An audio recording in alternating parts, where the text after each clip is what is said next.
Hello all and welcome. Been a long time again between drinks. It's the 28th of July 2026 for season 30, episode 30. And I thought we'd better jump back into our Tuesday runnings and of course keep our commitments to the team down there at 4 Square Franz Joseph on the state highway there. Go and check them out. Thank you for your support for our show. And of course, like always, if you want to have a chat, throw it in the comments below or just share it around and we'll try and answer any questions that we may come across throughout the show. So what have we got? Well, we've got the All Blacks. Yeah, let's sign a contract on Thursday and get named in the All Blacks on Monday. Again, that's something that I will, good on the guy. But really, I think we should start a campaign, bring back Duplessis, because he's been duped again. Don't know how the captain of a winning Super Rugby team can not be picked in the All Blacks, but oh well, I guess they've got other reasons to think that. But otherwise, we've got have a quick look at the All Blacks. Of course, NPC, the greatest competition, rugby competition for provinces, is on. Curry Cup, close second. But we'll have a look at those games this week and your prospects for your provincial side. And then, of course, we're only 2 weeks away from the People's Rugby. Yep, that's right. Heartland, the beating heart of New Zealand rugby. You may have seen it. We had a Facebook page called Bunnings Heartland, but we've changed it because we thought, no, we'll change this. And it's just a offshoot of Rugby Heartland, but we've called it People's Rugby. So because that's what Heartland is, it's the People's Rugby, as our good friend Donnie would say. So, so we'll be having a good look at that as we progress throughout the show. So, I was expecting young Michael to be there. He's on the road. Time to push the go button. Hi, Lux. So I've just received a message. She goes, morning, I'm on the road.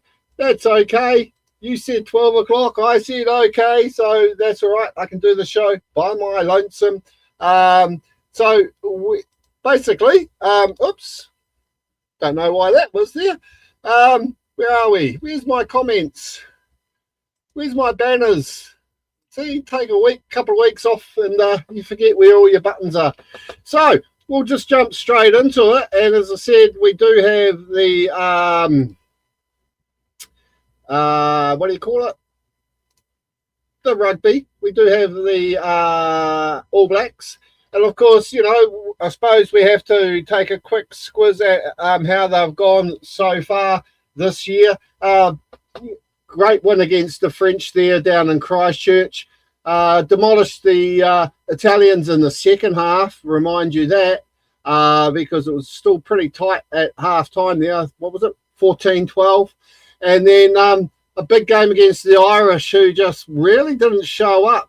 A couple of dubious decisions there in that match. But hey, that's all in the history books now. The All Blacks got up there by 40 points to 21. And now we look forward to the 8th of August when the All Blacks start their South African series.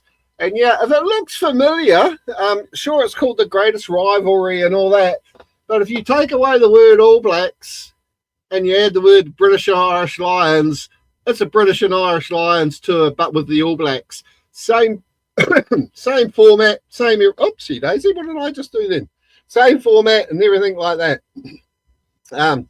Oopsie daisy. I pushed myself out. Where are we?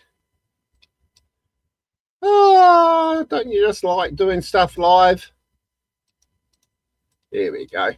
Yes. So same format against the Super Rugby, European Cup teams, the Stormers, Sharks, Bulls, and the Lions, and of course the 4 test matches against South Africa. All eyes will be on who gets named in the Sharks team for the 12th of August. After one young chap at the tender age of 44, Mr. Ma'anonu has signed to be a mentor for the Sharks. But don't be surprised if you don't see him on the bench against the All Blacks on the 12th of August. That will be an occasion in itself, watching the great man after his, coming to definitely at the end of his career. What a great way to play your last game against the All Blacks, an All Black legend signing off. I think that would be a really, really awesome touch.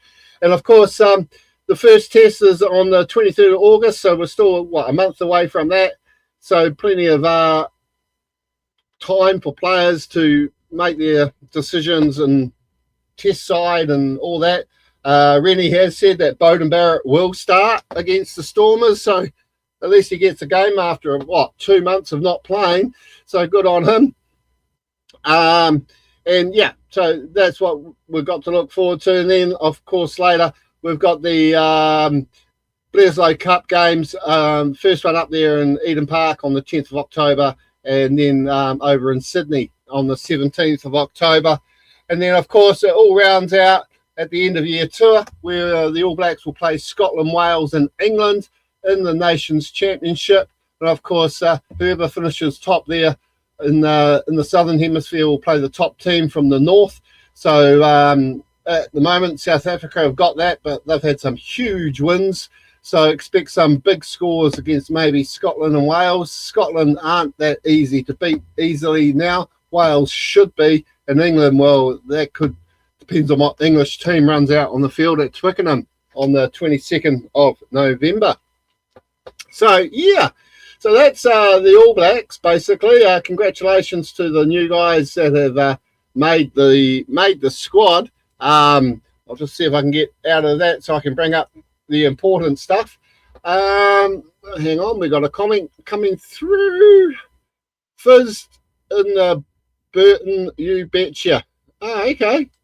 So he's excited, Mr. Mike, because the thing is, if I go here, as I said, Heartland is starting soon. But before we get on to that, we do have the National Provincial Championship. And, that all kicks off, doesn't it? It all kicks off to be... why is it still doing that? Turn off. Hide. There we go. That's better. I'll tell you, I've got to get back into practice here, don't I, people?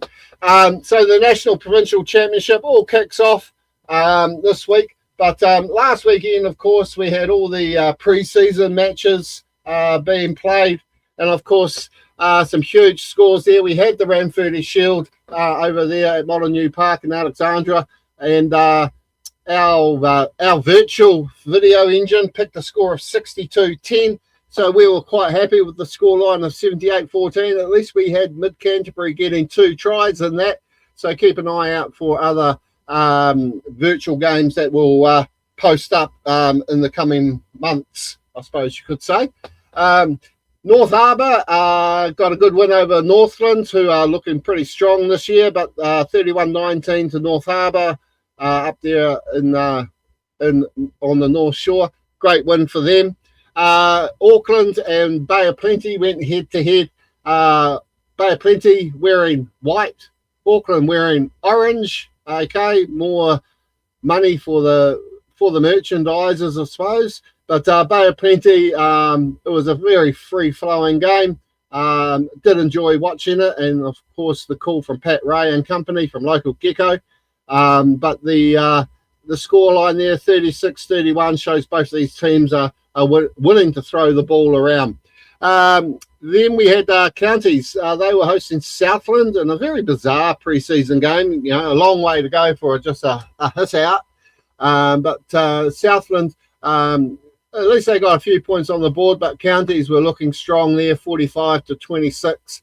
But I still expect both of these teams to be at the other end of the table come playoffs time.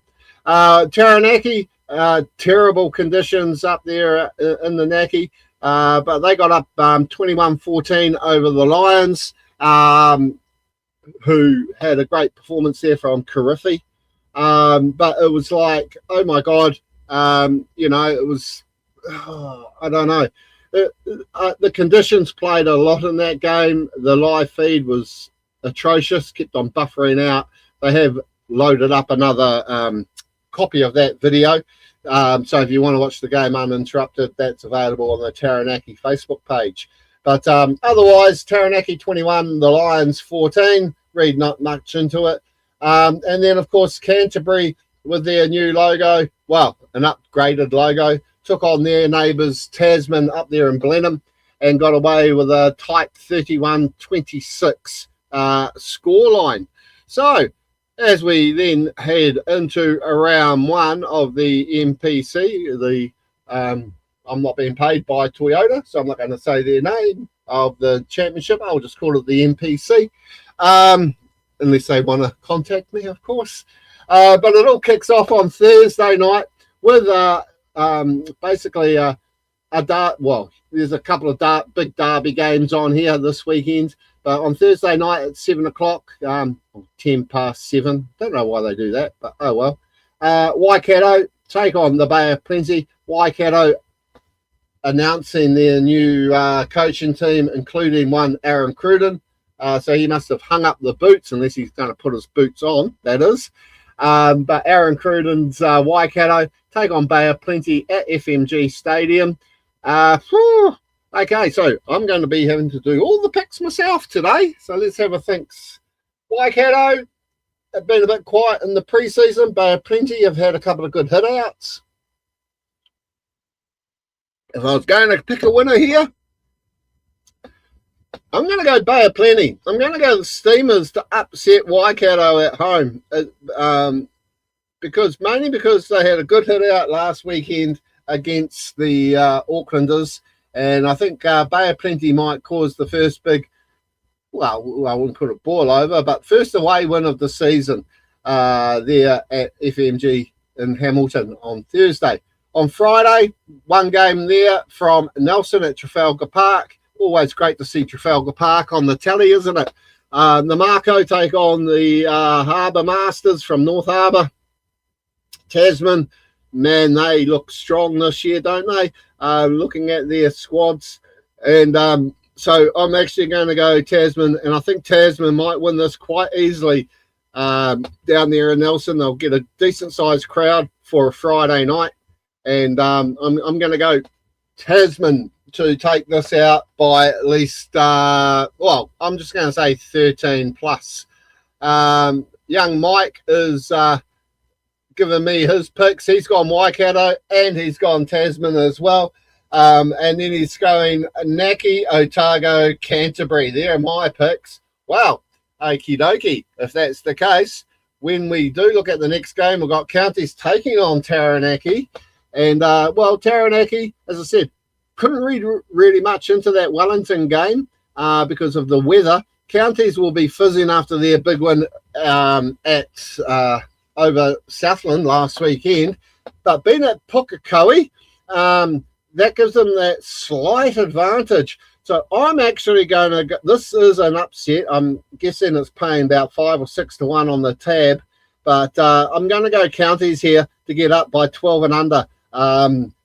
Let's see if that comes back next week and bite me on the arse. But Counties, I think, will get up and take this game out in a closely fought match on Saturday afternoon at 2 o'clock. Then we've got the huge match. Rugby Park, Invercargill, Southland taking on Otago for the 250th time. Huge congratulations to them all. I always remember that when Otago and Southland just would fight out the Shield back there in the 30s. And, well, I don't remember. I read about it, but I was told stories about it.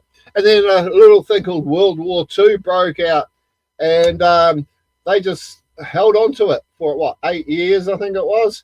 And I remember my father, who grew up in Otago, used to say they always thought the Ranfurly Shield, which was always played for during that period of time, always seems to be between Southland and Otago when he was a kid.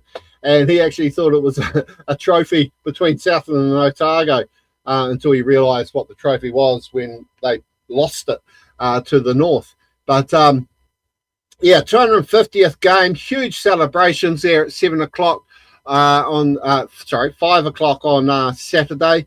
Well, I'm torn. I've got relations both in Southland and Otago, but my Otago blue and gold blood is just eking out the maroon, and I'm going to go Otago will win this by 13 plus. I think the occasion will be huge. Otago were looking impressive in their pre-season Ranfurly Shield matches with big wins over, of course, North Otago and Mid Canterbury. But no, I'll be definitely going Otago here, and I think they will do it comfortably 13 plus. Then expect a big crowd for the first Canterbury-Auckland game at the new Takaha Stadium in Christchurch. Huge match. Canterbury will be wanting to kick off and carry on the Crusader trend there of making the new stadium a fortress. And I think with a huge crowd, it will be the biggest crowd of the weekend by far. And it's definitely prime time viewing on Saturday night. I'll be putting up my feet and having some popcorn and a cup of tea to watch this one. I think Canterbury, though, will be far too strong for the Aucklanders. And I think they actually might win 13 plus. There you go. If you're looking for an outside bet there, that's where I think that's going to head with Canterbury getting up over Auckland. And then, of course, on Sunday, we've got two matches on Sunday.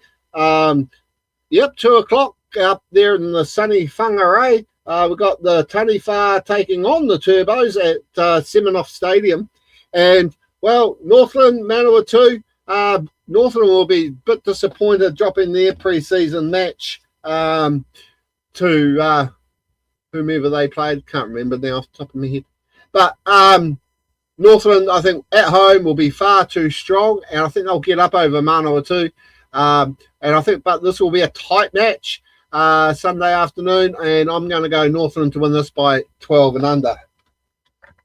Now for my bitch moan. Yep, I can't go throughout a show without a good bitch moan, eh? But what idiot thought let's put Wellington versus Hawke's Bay at Henry Stadium in Wellington at 5 o'clock on a Sunday night? Really? Come on, people. That is absolutely ridiculous. You want crowds to go to these games. How many Wellingtonians who've got work on Monday morning want to go and watch a game of rugby at 5 o'clock on a Sunday evening? Really? Because the weather is meant to be, you know, I know we've got 3 days of rain coming, so maybe it will clear by Sunday. But expect a very small crowd, I'm saying. There you go. It's great they're playing the games at the stadium and not at Porirua. But, my God, 5 o'clock on a Sunday, that's just dumb. I have to say it because I think it is. It's sort of, there's no reason behind that at all other than filling it in for the TV and getting more games on TV. You've got 30 channels television. You know, you've got 3 channels showing repeats of the Commonwealth Games. You could easily have 2 games on at 2 o'clock. And if you're a Northland supporter, you watch Northland. If you're a Manawatu supporter, you watch Manawatu. If you're a Wellington or Hawke's Bay supporter at 2 o'clock in the afternoon and you can't get to the game, you'll watch that. Or even better, you'll go to the game because it's on at 2 o'clock. You'll be home in time for the news at 6. So, yeah, ridiculous timing, I reckon. And I'm sure we're going to see more of that as we move forward. So that's our look at round 1 this weekend of the NPC. But, of course, I've got to have a quick look here at the Heartland Championship. It all kicks off in 2 weeks' time. Or Saturday week, it all kicks off. And my second bitch moan of the day is the logo. Yep. Doesn't matter who the sponsor has been over the years, over the last 20 years for the Heartland Championship. we've always had a silhouette of Sir Brian Lahore and Sir Colin Meads holding a trophy because they play for the Meads and Lahore Cup. We've had AMI, we've had Pink Bats, we've had Bunnings, we've had ITM, we've had numerous other sponsors, and they've always had the silhouette of Brian Lahore and Colin Meads. Now it looks like someone, and after everyone gave me crap about AI, it looks like someone's just made this up on AI and put that in. I think it's a disgrace, and I think, if anything, please, if there's anyone in New Zealand rugby listening to this, can you at least, there's room for you to re-add Lahore and Mead silhouettes to the Heartland logo, because I just think that's a bit ridiculous. I mean, you haven't even got them on this weird graphic that you've got. So anyhow, so it all kicks off next week, as I said, on the 15th of August. So sorry, a couple of weeks away. With home games to Ngāti Porou, Horowhenua, West Coast, Poverty Bay, Thames and North Otago. So Whakarua Park will be seeing South Canterbury. Levin Domain will be hosting King Country. Greymouth will be hosting Wanganui. The new reopened Rugby Park in Gisborne will be hosting Wairarapa Bush. Bulla will be jumping on the plane or the boat or the train or something to get up to Thames, to take on Thames Swamp Foxes, and Mid Canterbury will be taking on North Otago down there at Oamaru Stadium. Unfortunately, no stadium as per se with a big grandstand, but it's been their new sports centre is open there now, I've been told, and but they'll be taking on Mid Canterbury there in a very hotly heated derby game. Poverty Bay Wairarapa Bush will be playing for the Jeremy Davids Trophy, and of course I'm unsure if there's any other trophies up for grabs in that round. Probably is, but who knows. But anyway, so that's what that is. But who are playing? That's the big question that everybody's been awaiting. And I'll just quickly go to my banners here so I can just bring that up so you can see the games that are on the 15th of August along the bottom. But so the Rams are up first. I mean, their coaching staff this year: Aaron Dunster, Ben Sheriff, Ben Draper, Bronwyn Prestage, and Matt Mortimer. Aaron Dunster, legend of Heartland Rugby. He'll be having the Rams fizzing, I'm guessing. And if we have a look at the squad, it has been quite a. What I've noticed with a lot of these teams is there is a lot of local talent in these sides this year, and a lot of them have been there and done that. And so the experience factor will be coming through. There are some lone players still to be announced for Waikato, King Country. Expect someone from Waikato maybe there. I don't know. But it's, you know, when you've got guys like Liam Rowland, Sam Robinson, there, Peter Takahu, Reeve Satherley, they are looking strong. But they are missing a couple of players there from last season who are out through injuries, etc. But the Rams are looking good. Then we look at their neighbours, the Thames Valley Swamp Foxes. Well, they have named a few players, and as you can see there is 1, 2, 3, 4, 5, 6, 7, 8 new caps in the Swamp Foxes for 2026. And the Swamp Foxes, well, yeah, they again will be missing the likes of Cameron Drongle and Leroy Niels, who are out unavailable due to injury. But when you see guys like Sione Atoni, Quinn Collard, Lalamai, Keenan Gilston, they've still got a very, very good squad to see them through the this season. And again, they still have non-locals are still to be added. Another thing I've noticed as well, looking at all the squads coming through, is the amount of teams that are announcing wider squads. So for guys like Colville Green, Josh Barker, Caleb Cobb, even Coyle, Corbin Cheswick, and Kiahora Gilbert, they'll be sitting on the sidelines, not wishing anyone to get injured, but they're there in case, of course, there's any injuries to the main squad.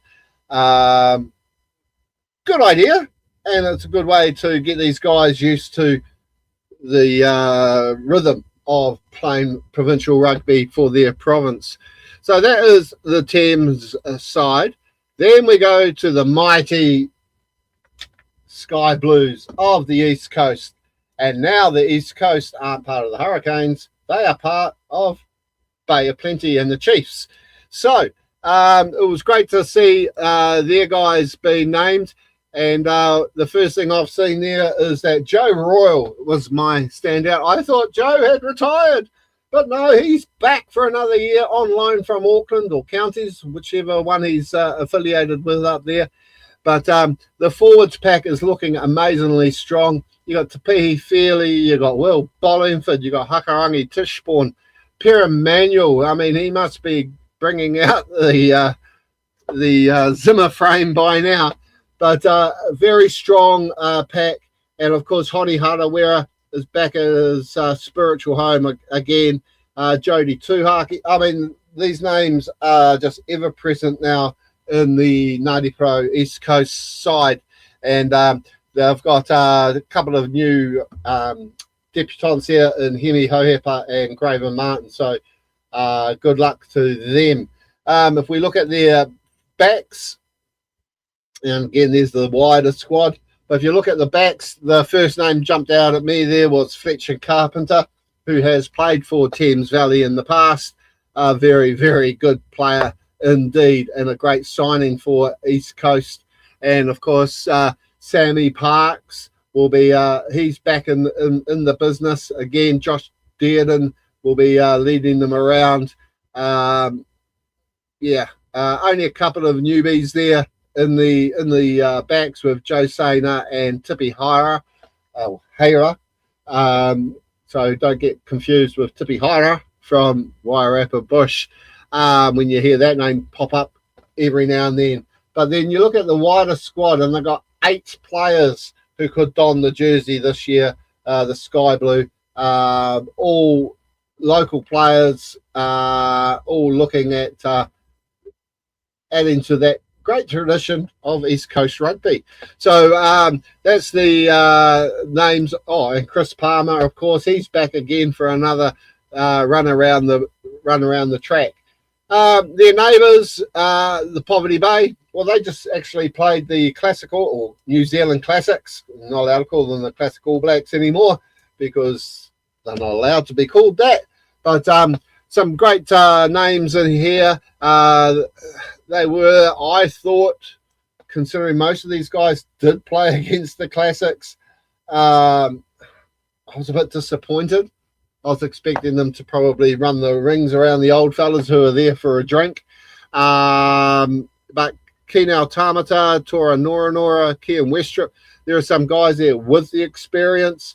And, of course, they do take on Wairarapa Bush in their first match, which is in round 1, of course. So good luck to the Weckers. And then, of course, new coach at Wanganui. And, well, basically, huge. I actually have to run through this. 1, 2, 3, 4, 5, 6, 7, 8, 9, 10, 11, 12, 13, 14, 15 uncapped Butcher Boys will be donning the blue and black this year. With a few in there, like Lindsay Horrocks is back, 102 caps. You've got some experience there. Dame Whale on 95, so he'll be he's hunting his century blazer. So good luck to Dane.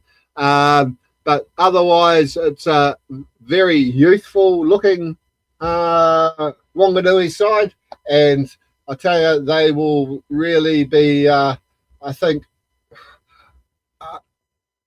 they had a good win during pre-season, and I'm a bit wary of where Wanganui are. They go down to Greymouth and play West Coast and get the win. They've got quite a nice draw as we move forward. So I'm actually picking Wanganui to bounce back and be in the top 4 this year. There we go. But then this popped up on the news feed. Yep, Wairarapa Bush have a new jersey away from just the forest green with red trim. Now they're hooped in green and forest, red and forest green. What do you think of it? Do you like it? I'm still on the fence with it, but it's because as far as I'm aware, Wairarapa Bush have never played in hoops. I could be wrong. If I'm wrong, please tell me. Yeah, I don't know. It's sort of, yeah. Throw it in the comments. Tell me what you think of the new Wairarapa Bush jersey. It is an interesting combination. One thing I have noticed and other people have noticed is, though, that the socks are a different shade of green. I don't know if they're just training socks or those socks are still coming in the mail, but hey, otherwise they're looking smart, and I'm literally picking these guys to be in the top 4 by far. They just fell at the last hurdle last year, and I think they're going to go one better this year. I think they will be a finalist, and because, you know, if you look at this squad, they've had a great club season, pretty much uninterrupted through, you know, normally weather and stuff can interrupt their games. One guy that jumped out at me, and I thought he had retired as well and was a referee, is young James Goodyer. They've got some massive experience in this pack. And then, some young guy called Inia Katea. He's back again after winning or playing well for Carterton this year. So they've got some massive players in this squad who is pretty much the team from last year. You know, you've got experience like Daryl Pickering there. Levi Harmon is also back. Harry Eschenbach, great pick.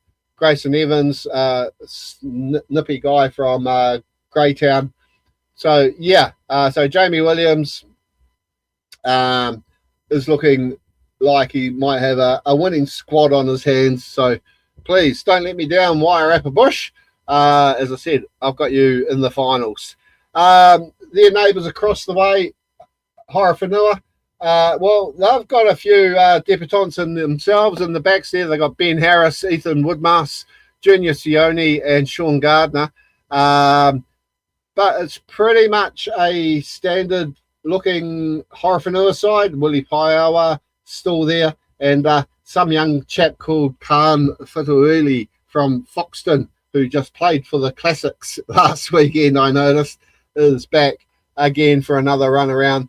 Brandon Lawson, Connor Parker, Darren Falanico. They've got some experience there in the backs. And in the forwards, Aaron Lamette is still there, you know, fighting hard. Shulan Sowerby, who I believe played for King Country at one point. He's now down there at Paraparam. He's going to make his debut for the Horowhenua Kapiti side. Frederick Moanunu from Rahui, Leeson Hurarangi, Max Saunders, Mackenzie Tainsley, and PJ Iakopa, the other debutants for the Horowhenua boys. So good luck to those guys. Looking at the team, Lahore Cup is my pick there. And they still have the same management squad. And then we go over the channel, over the, Cook Strait. And, well, we've got the Buller squad, the Buller boys, and Anthony Ellis, Harvey, Crackett, Walsh. All these names ever present in the Buller, in the Cardinal and Blue strip. And I tell you, it's going to be fun watching them if they get to take on Wairarapa Bush. It's going to be an interesting shirt clash, I must say. But no, they've got a few new guys there. As one name that jumps out at us very quickly is Sammy Briggs. Oh no, that's in the next team. Sorry, I jumped ahead of myself. They've got a couple of guys there from Christchurch, and yeah, good luck to the Buller boys. Tough start off draw with a trip up to Thames, but I'm sure they will do really, really well. Craig Adams is back for another year. Anthony Ellis is assistant coach, but will take the field at some point. To me, I think they'll be thereabouts and at the bottom of Lahore. So hopefully, if they can get it off to a good start and not and nail these games at home, I'm expecting good things. These guys have played a lot of rugby together, and that goes a long, long way. And only because I'm not allowed to show any of their logos, here is the team that wears red and white. And as I said, the name that jumps out at you straight away there is Sammy Briggs. Plays in Nelson, played for Mid Canterbury. He's travelling the Alps or down from Tasman to play for the team in red and white. And Arnie Gibbons will be leading the squad. And congratulations to Troy Tarfrey, who has received his apology by the looks of things, because he's in the side to continue his record-setting ways of being the most capped player to wear red and white. New coach in Murray Henderson, and to my good buddy Nick Cumming, great to see you there as an assistant coach, and of course Josh Tomlinson there as a player liaison. And why have a player liaison? Is he there to keep the peace between club players? I don't know. To me, it used to be a coach and an assistant. Now they've got the manager, the assistant manager, the player liaison. I don't know. It's just a bit weird. And unavailable due to injury, we'll have Greg Crampton, Jeff Garland, and Josh Tomlinson. So a couple of non-cap players there. But yeah, they've got a tough road ahead. The Hammers, well, of course, it would be all just give them the trophy now. So young Michael will say. They've got a few changes in their squad for the year, and but basically their debutants, Apirana Kirkpatrick from Methven, Geordie Gray from North Canterbury are in the, and who else is there? No, that's pretty much it in the backs. In the forwards, they've pretty much got the same sort of squad.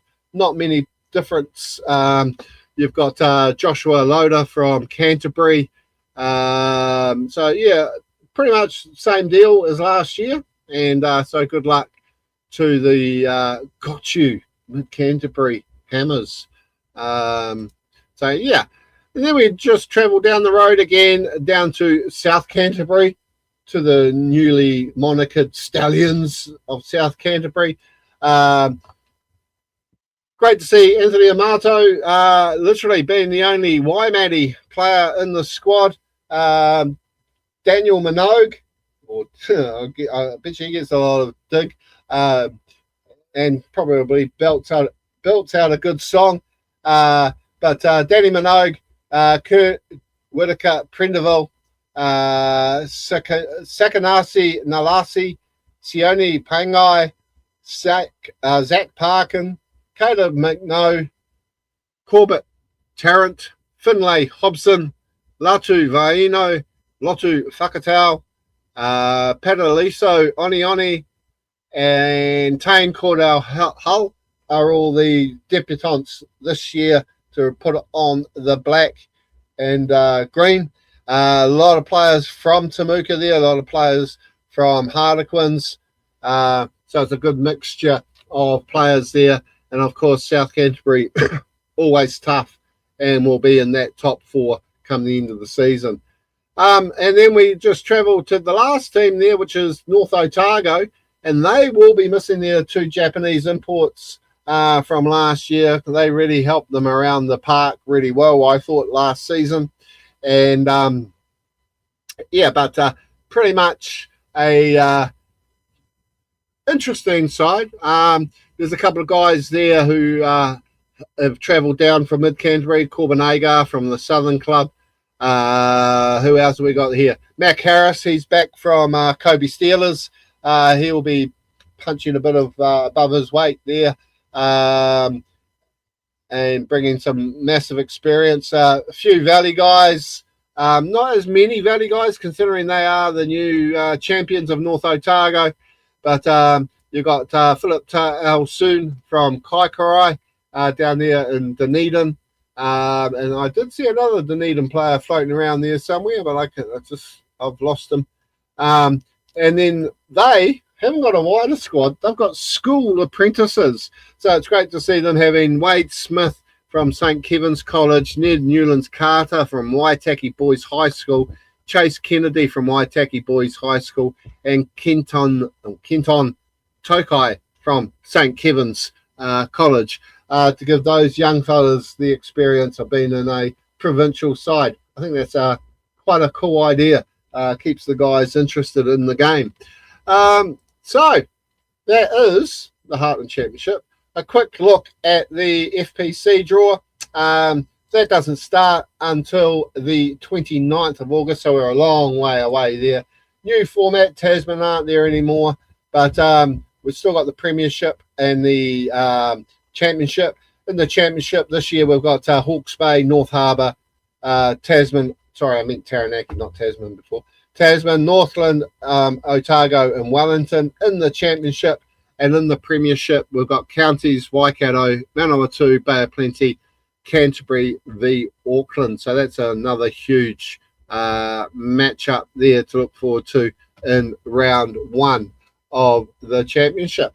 So I guess you'll be wondering what my thoughts are on the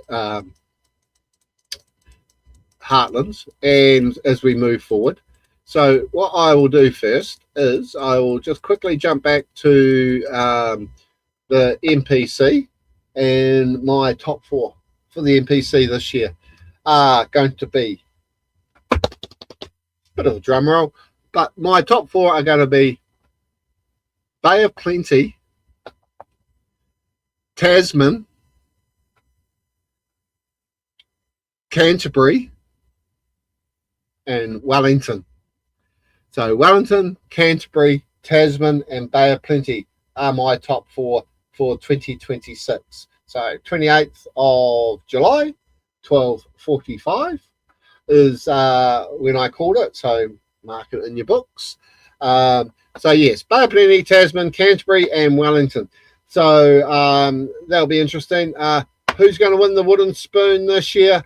I'm going to pick Counties Manukau because they start off sometimes with a hiss and a roar, but I think they might end up with the wooden spoon.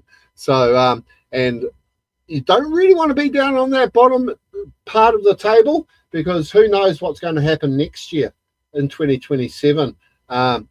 Will we see a change in the format of provincial rugby in New Zealand? Because as I was saying, with the Heartland Championship, also all the games this year, there's a couple not, but 99% of the games this year are being played at 1 o'clock to cut costs down and kill the after-match function. So who are my top 4 for the Heartland Championship? Okay, so my top 4 for the Heartland Championship is South Canterbury, Wanganui, Mid Canterbury, and Wairarapa Bush. That's my top 4.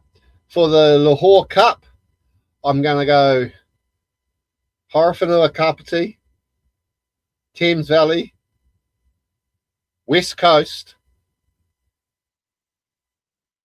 and North Otago. So there we go. That's my picks for the start of our another National Provincial Heartland Championship season. And that's about it, really. It's a shame Mike couldn't show up, but that's okay. If you want to also download the program that we were sort of showing there before, if I can find it, where did it disappear to? Oh no, it's gone. Rugby 2026 from Oliver Lee Productions. There it is there.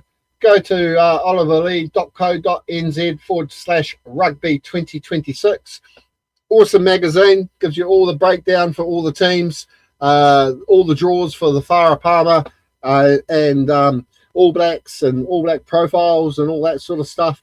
Oliver does an awesome job on that every year, and he also gives us a little shout out on the footer for the Heartland Championship. So thank you very much to Oliver Lee Publications for that. But otherwise, that is us for today. We'll be back next Tuesday to have a look at how the week has gone and how our picks have gone. Until then, I will catch us all later on the other side. Have fun and, yeah, enjoy the rugby this weekend. Go the Mighty Lions, and good luck to everybody in your tipping competitions around the world. See you later.